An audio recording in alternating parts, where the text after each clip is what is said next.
guys, welcome back to the channel, or welcome if you're new. My name's Heather. I'm a queer author of dark fantasy or supernatural horror, and today I wanted to just take you through probably the top 5 lessons I learned from receiving my editor feedback on my first book in the Keepers of Devil's Bay series, which is Cursed Cove, releasing in July of this year. This is about my growth as an author.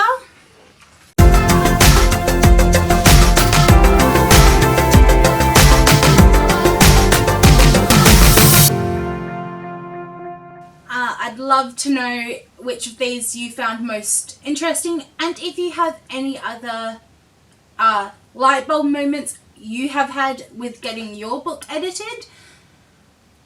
So the first 2 tips I have center around dialogue. So the first tip I know is going to sound so nada, but is actually including dialogue more frequently within my books. I do have parts that are conversations, but upon getting my feedback, I could have added more conversations in different parts of my novel that would have also helped with readability, so a reader isn't confronted with just a whole page of like solid text, so the eyes can filter over the page better.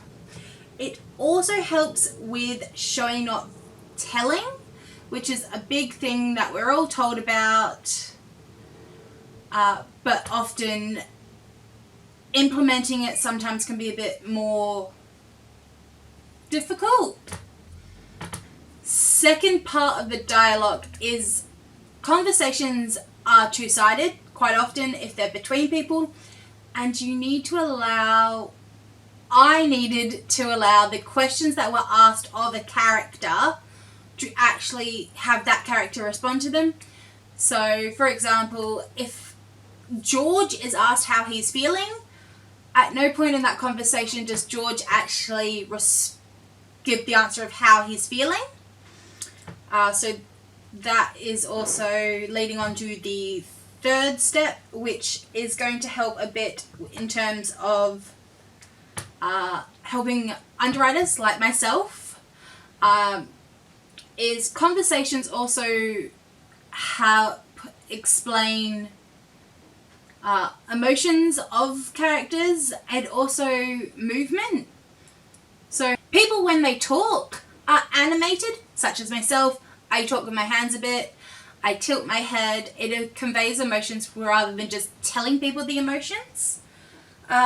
Leading on to that, it also allows to avoid white room syndrome, so the reader actually gets a sense of what is happening around the characters and how the characters are also interacting with their environment. Fourth goes along quite nicely with emotional responses in conversations with your characters, but also revealing information. So there is reveals that happen in books, whether the character is physically told about them or they overhear something. So it is allowing the character to display their emotional response to it. But this is also helpful in terms of showing logical and realistic events within your, like a character in a school setting, and then next thing the child's in detention.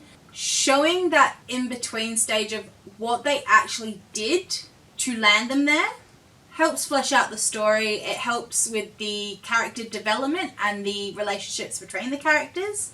And fifth, but not finally, is tying up plot threads and your subplots, so that even if it is a series, such as mine, reader can at least walk away feeling like they at least got something resolved within the story, but that also can lead to more questions. And also, it also goes with the idea that I was reading about as well, and it's a note that my editor made, was Tchaikovsky's gun, I think is the concept that was noted, that if you show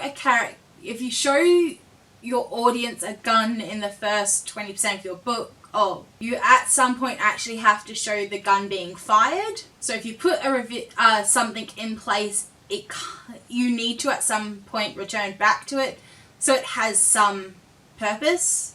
They are the top 5 lessons I learnt from getting my book back from an editor in terms of structurally and developmentally.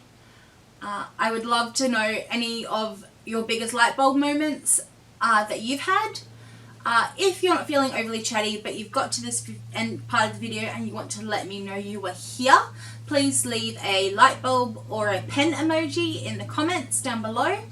I post videos once a week. My name's Heather. If you have found this interesting and would like to continue on the journey of my reading and writing, please consider hitting that subscribe button and giving this video a thumbs up, and I will make more videos in the future. If you would like to see how I'm going to implement this feedback into my Twisted Garden Saga Book 1, please let me know in the comments. And until next time, let's use our voices to promote positive change in the world. Thank you and bye-bye for now!